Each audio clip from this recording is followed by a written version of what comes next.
It's chilly. AC's working this morning. I like it. I like it. I like it. All right.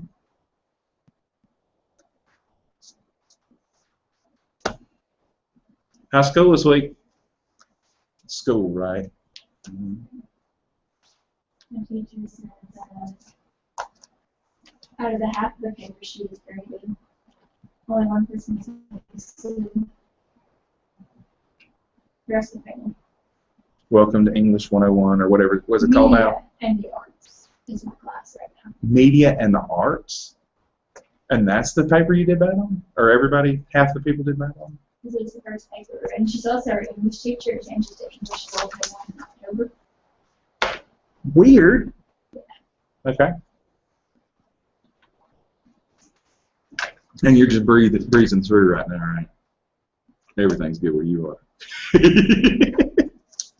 Junior, senior this year?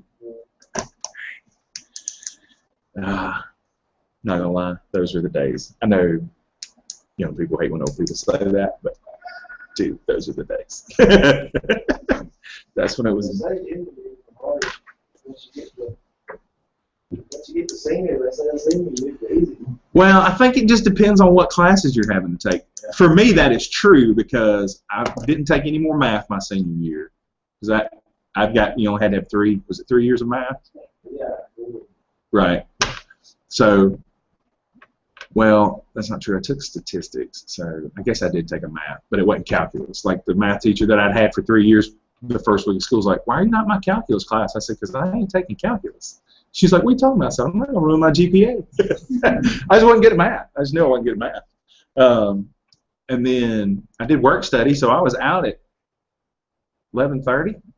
I mean, we left before lunch. I took 3 classes. I was gone. So I would affirm you make it through junior year, but now with dual enrollment, I mean, you can start doing dual enrollment junior year, can't you, now? So, I mean, I would have jumped on that. I only took 1 class my senior year.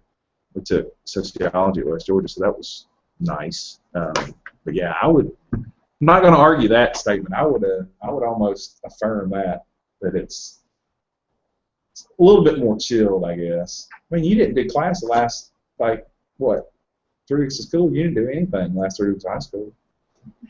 Like, your tests were done. After the UCTs. Right. It's like, what do y'all do? Sit around and watch movies.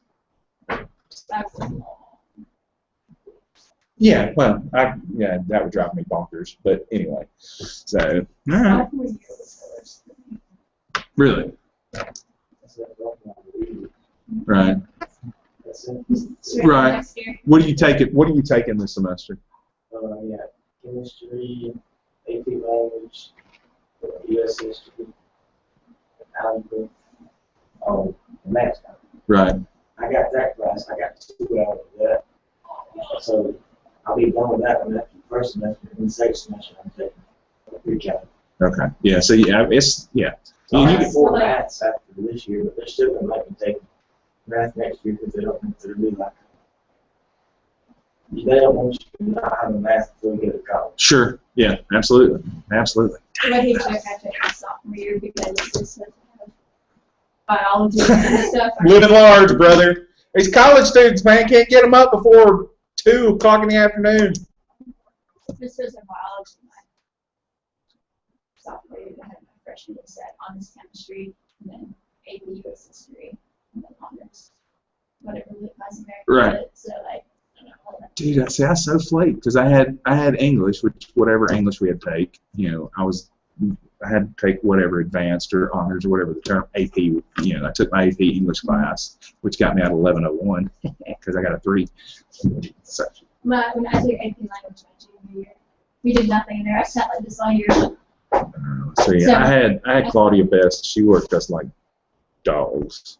So I was upset about that because I should have prepared for my school. I think I took home ec my senior year. Seriously, I think I did. I know I had to have English because we would cut out at first. We didn't miss first period. No, but I would leave.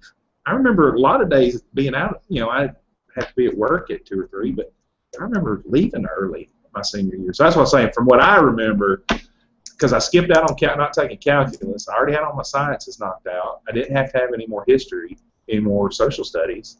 So, I had all my science knocked out, so right. Those were the days. So anyway, good deal, Lucille.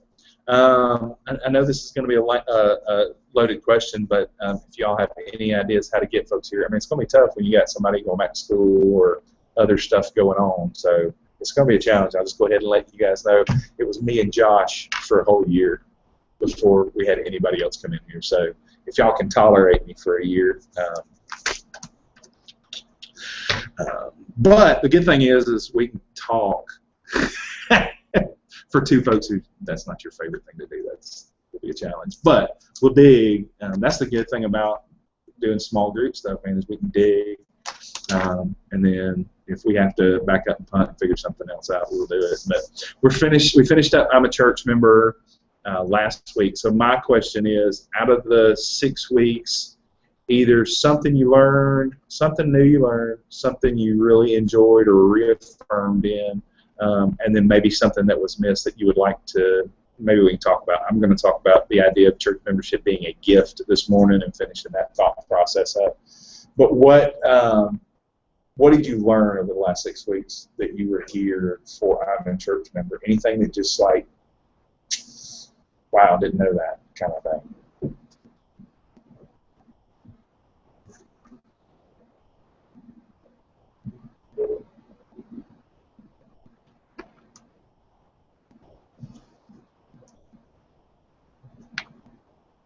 Nothing? That's right. I won't talk. All right. All right. So if you didn't learn anything affirmed in you or reminded of or encouraged in, that kind of stuff. About church membership. I mean,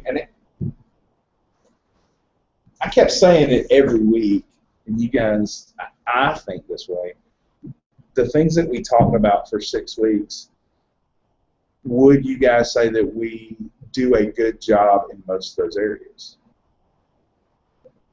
The first one was being an involved or a beneficial church member. I think most of the people here are plugged in and serve at their capacity.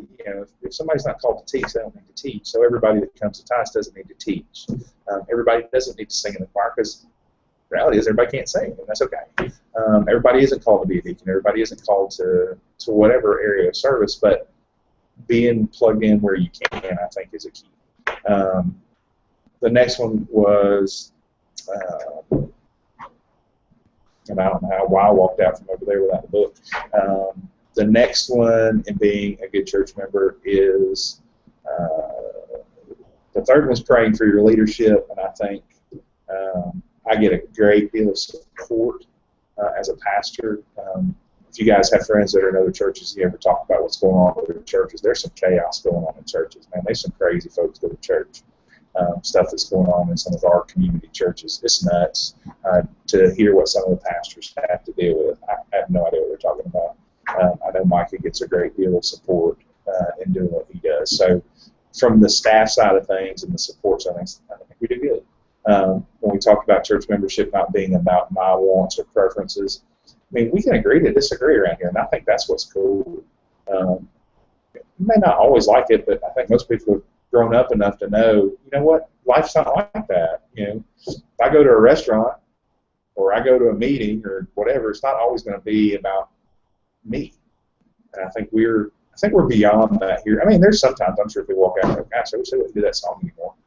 Or I wish Justin would quit joking about that every week. And I try not to say the same thing every week.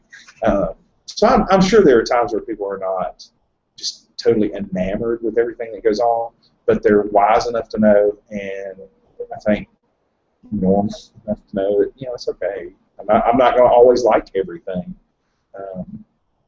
So I think we do pretty good on that. The only thing that really haunts me from the whole study is the fact that we're just not evangelistic as a group. Like, we're not really intentional as a group to go out and win people to Christ. That bothers me, because that's what we're supposed to be doing. But how do you change that? I mean, that's a God thing. God's got to get in your kitchen to wake that kind of stuff up. I can't. There's no way I can work that up on Sunday morning. You have to wake up one morning and go, okay, this is serious. And that's why I appreciated Laura's testimony last week. You know, yeah, I was raised in church, and yeah, I knew how to do the right thing, and yeah, I stayed out of trouble, but it finally clicked one day. You know, that's why I love this age group so much and working with a college career, kind of that attitude mentality is you're figuring it out for yourself, and especially if you go off to college, especially because you're on your own. You know, you're starting to make new friends, hanging out with different people, and engage in the world differently. At school, you did. In high school, you do that to a certain extent, but you're sleeping at home every night, right? And you're still under the influence of your parents, still facing the impact of siblings if you got them. So it's different when you get to school, especially if you're away. But hey, you're already seeing it a little bit just because the diversity of the folks that you go to school with. I mean, it's all over the map. Where at Central or at Bowden, you know, everybody for the most part is the same. You can put them in 3 or 4 categories. You got people who are artistic, and you can put not all band people I would put in there, but just for a lack of better terms, you got your band folks or your artistic folks kind of in a group. You got your athlete folks that are kind of in a group, and then you got folks that really don't care about either one of them. That's about it. You get to college, you walk in class with 30 people, and there's 30 different people over there. I mean, that one class, they're all over the map because they're coming from big cities. They're coming, well, everybody goes Central, pretty much. Everybody goes Bowden, pretty much. I mean, we're rural out here in the country. Even if you're in Carrollton, dude, that's a country. Compared to, say, I wouldn't even say Douglasville, but you start getting into Atlanta, Marietta, that's different. But you got those folks there. Well, then you got some rural folks that are from like South Georgia rural, like even more so than we are. Highly intellectual people to folks that are having to grind every time they come to class. They have to work hard, study hard. All of them that are put in that melting pot. So I get the diversity in humanity and how it translates into us, but how we then get motivated to go out and reach those people. That's something God's going to have to do. So that's why I love college, because you're going to figure it out. You're going to make a decision in the midst of whatever chaos goes on there when you get in that science class and you got the antagonistic professor who's like trying to tell you that God's stupid. Okay. Or in the philosophy section, especially if you have to take a philosophy class. Christians are idiots was basically, I think, what I came out of that class learning when I was at West Georgia. So whatever. So I think in that study, the thing that challenged me the most was the fact that we're apathetic towards evangelism, right? Whatever. Phil Robertson was asked a couple of weeks ago what to do about the terrorists, and I loved his answer. His answer was convert them first, but if they won't convert, kill them. It's like, well, at least he had the front end right. It's like, you know, let's try to win them to Jesus. He understands the gospel. But he also knows the reality of a depraved human. They're not going to come to faith in Christ. You know, that was it. I wouldn't say that here in America at all. But in a war setting, you know, even something as negative as that, to still have the vision to say, you know, convert them first, win them to Jesus, because if they don't, they're going to hell. And no matter how bad somebody is, nobody deserves hell, but chooses it. So. Anyway, that was my thing from the last 6 weeks, is just trying to figure out how we can become more evangelistic. And the only thing the answer that Jill gives me on everything is pray about it. I just have to pray that God gets a hold of people's hearts. I can't manipulate that. I know a lot of churches, they try to do visitation, they try to do different things, but if you don't have a heart for it, it's not going to happen. I met a guy last Sunday at the funeral. You could tell dude was evangelistic in his heart, and I saw him yesterday at breakfast, and in his pocket were a bunch of tracts. So when he puts his tip down, he puts a tract with it, and he's always looking for an opportunity to have a conversation. So it's in him to want to share the gospel with people wherever he goes, whatever he does. And I'm sure if I got a chance to sit down and talk with him, something happens somewhere where he goes, okay, this becomes a priority. So that was the big thing for me over the course of 6 weeks, where I go, wow, I wish we did better at that. And then the idea of last Sunday as church membership being something as a treasured as a gift was the way Rainer talked about it. I think for most folks that are members of TIUS, it's a priority, but I don't know that we treasure it a lot. And that can be, you can take a cross-section of 100 people and ask, do you treasure it? And most people say, oh, I love my church, which is great. But the ones that always kind of concern me are the number of people that are members that are never here. That they're going to show up once or twice a year, right? There's a couple that will do trunk or treat here in a couple of weeks, and they'll be here. It's the only time they come. They come, decorate their car, and they consider themselves to be members of TIUS. I think none of them are going, but they're going to be here for trunk or treat. Easter's going to come up. There's going to be some folks trickle in for Easter. There's going to be some folks trickle in for Christmas. And so that idea of it being a treasured gift, again, I think maybe there's a little bit of a disconnect there. But if you went and ask folks, do they love their church, and that's the way I appreciate Mike doing it the week before about leading our family in our churches, is do we really love our church? And that's a huge question to answer. Yes, I love God. Yes, I love my family. Do I love my church? But again, I think we do elevate. But you ask some folks, I know, hey, you've got some friends that go to other churches, and it's like, there's some sketchy stuff going on in some of these places. How can you love it? So anyway, the way Rainer talked about last week about church membership being a gift, he started off with the gift of salvation. And again, if you appreciate the gift of salvation, then I think you're more apt to appreciate church membership. So James 1:17, every good and every perfect gift is from above, coming down from the Father of lights, with whom there is no variation or shadow due to change. So every good thing that we've got, God's given to us. So the idea would be that if we have a good church and a good church family, he's given it to us. And then he walked through salvation. And I took a couple of other passages to talk about how important salvation really is. And again, appreciate Craig this morning in the devotion talking about the God who created the universe wrote the Bible. It's a good quote. You'll probably hear that again this morning. And we've done it on Wednesday night, looking at the fact that this book has been sustained for us. How big is creation? How far-reaching?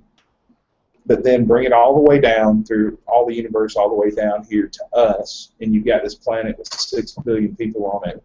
But out of the 6 billion people, you come to the United States where there's 300 million, and Christianity's easy for us. It is. It's very easy for us. And I think because it's so easy, it's taken for granted. Because you go to 80% of the rest of the world, Canada is a little bit, they don't persecute Christianity, they just don't care. England's the same way. They don't persecute Christianity, they just don't care. They got these massive cathedrals that are empty because people just don't care. So they're apathetic toward it altogether. Then you get into the Middle East and Asia, a lot of Asia, not all of Asia. They don't like Christians, like to the point where if you convert to Christianity, you're kicked out of the country. We've got missionaries in East Asia right now. They're in China. And they're doing ministry, and they had a team in from the United States, and they did a sports clinic. I think that's what they did. He's on the university campus, so they did like baseball, basketball clinics. And in the process, developed relationships, and then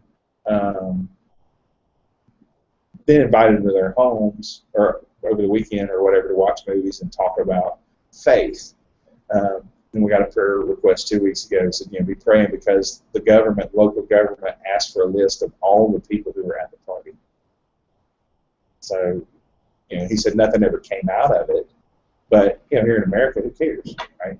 You want to have a party and talk about Jesus? Do it. Just don't block traffic, right? I don't know about the church in California. About a year ago, they were going to shut the church down because they weren't zoned to be a church. What it was, they were having a Bible study in their backyard, and there was just too much traffic. So the person wasn't complaining about Christianity, complaining about traffic on the cul-de-sac. So we hear it every once in a while. What's the school that was in the news a couple of weeks ago about the football players or the coach leading the prayer? Is that over in Gainesville? It went national. Some group. There's a group out of Minnesota that that questions Christianity in the public sector, and so anytime there's a school prayer gathering, they question it. So they were going to sue the school system, and there's a big rally and all this kind of stuff. But that's the kind of the problems we have in Christianity in America. Very minute. Where in other countries they're dying for it. So Christianity, the whole point to tell all that is Christianity is very easy in this culture, and I think that's to our detriment. It's like, well, I don't have to do a whole lot. So when it comes to faith and pursuing faith, well, we don't have to do it because there's no pressure on me. So I think we lose the awe of the fact that we have a church, that we're not blown away by the fact that we just get to get up on Sunday morning. If we want to go, we go. If we don't want to go, we don't.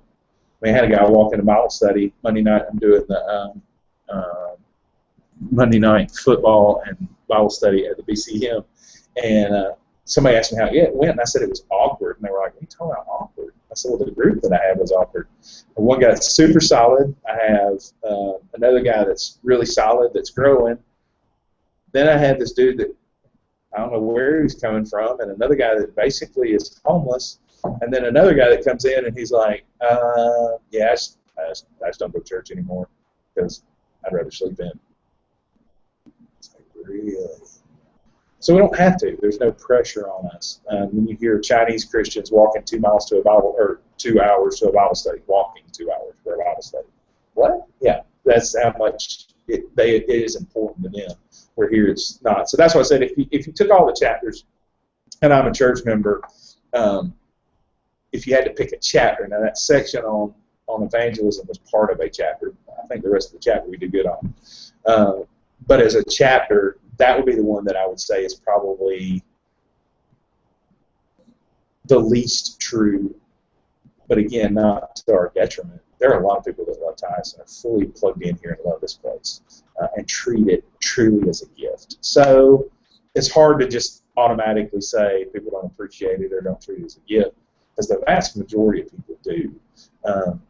But understanding salvation as a gift, and especially to us in the West, America specifically, because it is so easy, I think we take it for granted. What's the term? I think the term is familiarity breeds contempt. And basically what that means is you get used to something, you don't appreciate it or notice it. There's some roads that we drive up and down, be it Tyus Carrollton, be it 27, and there's every once in a while you'll drive down one of these roads and you'll look and go, wow, I didn't know that was there. Like there's a house that's been there 100 years, and you all of a sudden, for some reason, you look out your window, you've never looked that way before, and you see it. Has it always been there?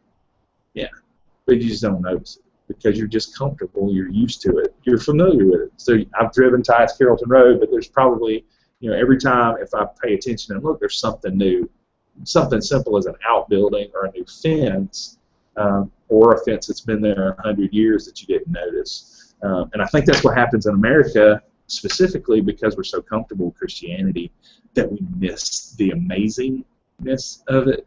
Jeez, I just went there. We just miss it. We don't think that this is such a big deal or the church is that important because we're so used to it. We've always had it. I've never been in a place or a time in life, both of you guys have been raised in it, so it's like there's never been a time when you weren't in church, right? Not you, right? So it's always been there, so we take it for granted. I hear that a lot of times with college students, especially if they came from a good church when they get to college, and how hard it is for them to find a church because they've always been in that comfortable place. And they're like, oh, man, there's nothing like my home church. Well, no, there's not, especially if you're raised in it and that's all you've ever known. You're never going to find anything like that. So getting to that place where it is truly a gift is born out of salvation. So, again, I'll just read through these real quick to get a foundation again for salvation. Acts 3:19, repent and turn again that your sins may be blotted out, the reminder of our sinful nature. Romans 3:23, all have sinned and fall short of the glory of God. And then 6:23, the first part, the wages of sin is death. Again, when we get to the place where we're amazed by salvation, it changes our approach. like. When I understand how amazing salvation is, the Bible becomes more of a priority. Studying the Scripture becomes more of a priority. As Craig talked about this morning, prayer becomes more than just rote prayer that I'm reading verses or memorizing a prayer. It means something. Like, it affects me at a heart level, or even and hopefully a mental level.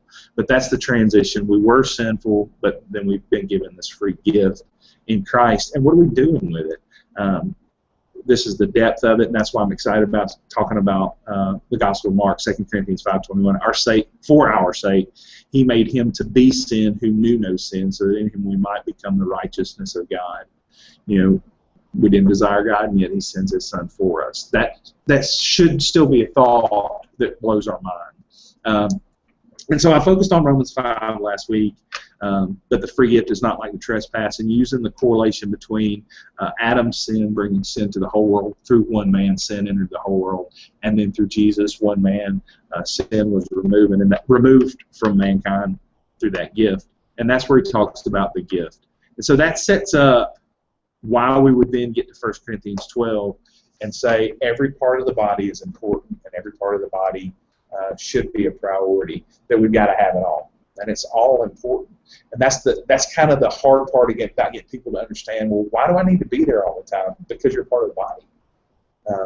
And it does good to see your face. It does good to hear your voice. And your voice doesn't have to be loud. I mean, you don't have to be the one that's saying something all the time. I was talking with Bobby about that. I'm transitioning now. I'm going from a class that talked all the time to a class that probably won't talk very much. That's a huge shift for me. Doesn't bother me because I like to teach, so I can crank back and go. But you don't learn that way. So my prayer for you guys is that you'll get comfortable shouting out. And if Stephen shows up, he doesn't mind talking. So anyway, we'll just have to stand on his back, get him here, and tell him to quit scheduling working on Sunday. But again, understanding that this is a gift, and what makes it so great is every part of it. Every part of this group makes it what is great. And again, that's something you've got to figure out, and especially where you guys are in your life now, you're making those decisions. For so long it was you're going to go to church, and you're going to go to Sunday school, and you're going to do this, and you're going to do that. And now it's the place where there's a lot of times where you can make that decision. And so making that decision because you love God and because you love the church is what should motivate us. And then another correlated passage in Ephesians 5 where Jesus talks about marriage looking like the church. He says it's a great mystery how when he was talking about a husband and a wife, he's really talking about Christ and the bride, which is us, the church, and how that works together, and how a relationship with Jesus looks like a lot like a marriage, and that's the way we should be, totally committed to Him. Premarital counseling I talk about all the time. And, people want to talk about marriage being 50-50. I'm like, dude, it's not. If you're 50-50, then what happens the other 50% of the time if you're not in? You got to be 100% in marriage. And that's any relationship. Y'all know that. Any relationship that's any good, if you got good friends, it's because you invest in them, and they in turn invest in you. And there's times when they're not given. That's one of the things that's been real hard for me. And I don't know if it's the pastoral role. I think that has something to do with it. It's really hard to find like good close friends for Jill and myself, because there's not a lot of other people that are doing what we do. Like in our association, there are 47. I guess there will be 46 other families that do what we do, but a lot of them do things differently than we do them, and believe differently than we do, and their family structure doesn't look like ours. So you start looking at all those kind of elements, and then for somebody to really invest in us, it's going to take a lot of energy and a lot of effort. Jeez. You get right with Jesus. So it's totally different for us to really have those relationships, because if you're going to invest in us, it's going to be costly. It will be. I mean, you got to put a lot of effort, a lot of energy in to keep up with us. And so it doesn't happen. And I don't fault folks for that. I get it. I understand it. But it teaches you very quickly the same thing would hold true in a church family. There are going to be times when you're given and other people are not given a whole lot. There are going to be times when you get a whole lot. So it ebbs and flows, that is for sure. but we know that there's got to be an investment on both sides. So that's why that Ephesians passage makes so much sense, because the husband has so much responsibility and leadership, and it, you know, however you want to take it, the Ephesians 5 passage is pretty simple. You know, he just says that the wife needs to submit and honor her husband. Yeah, it's not kind of a browbeat kind of role. It's just understanding how that works. So, what's up, Stefan? Sorry, late. That's all right. The workflow. The workflow, man. What time did you get off last night? Well, midnight? There were that many toys being sold at Walmart last night? no, they just do that. They keep me there. What do you? I'm sorry to interrupt our Sunday school class, but what do you do until midnight? They had me build. Well, when I first get there, I usually build like a couple bikes and stuff like that. We usually go off because we sell bikes real fast. So I usually have about probably 10 to 15 bikes to build, and then after that, I pretty much just make sure all the toys are good. So, there's a lot of wandering around for you, I bet. yeah, so they're so late because like they want everybody to, you know, all the kids and everything to leave to be at home, and they want me to zone everything to make sure it looks good for the next day. First, you're right. Yeah, so I kind of understand why they do it. It's called a job, right? Snap. Plastic jobs. Right. Right. And so what's the promotion from the toy section? Do you get promoted from the toy section? I don't think so. I think once you're there, you're just there. You're there. The toy guy. I didn't get a raise, but That's about it. We're talking about church being a gift. As we finished up, I'm a church member. We will dig into Mark next week, so you don't start, you know, in your spare time. You know me, I'm not going to cover a lot of ground on Sunday morning, 8, 10, 12 chapters, or verses at the most, not chapters, verses at the most. So you won't have to read a whole lot to keep up speed, but I encourage you when we're going through Mark to read it as much as you can, because, I mean, and also a lot of that this morning. It's the first and the oldest gospel. But it's probably one of the easiest because Mark's a pretty common guy. So it's just a good story about Jesus. And again, my prayer is that through this process, people become more and more amazed at who Christ is. That when we study this, we go, man, Jesus was awesome. And even more awesome than we maybe acknowledge in our context today. So anyway, appreciate y'all coming out this morning. Anything y'all want to do, anything you can do to motivate folks to be here? I mean, I know I know coming in, it's going to be a challenge, but like I said, I want to invest in you guys. I waited 2 minutes too long. We'll sit here for 2 minutes and see what passes there.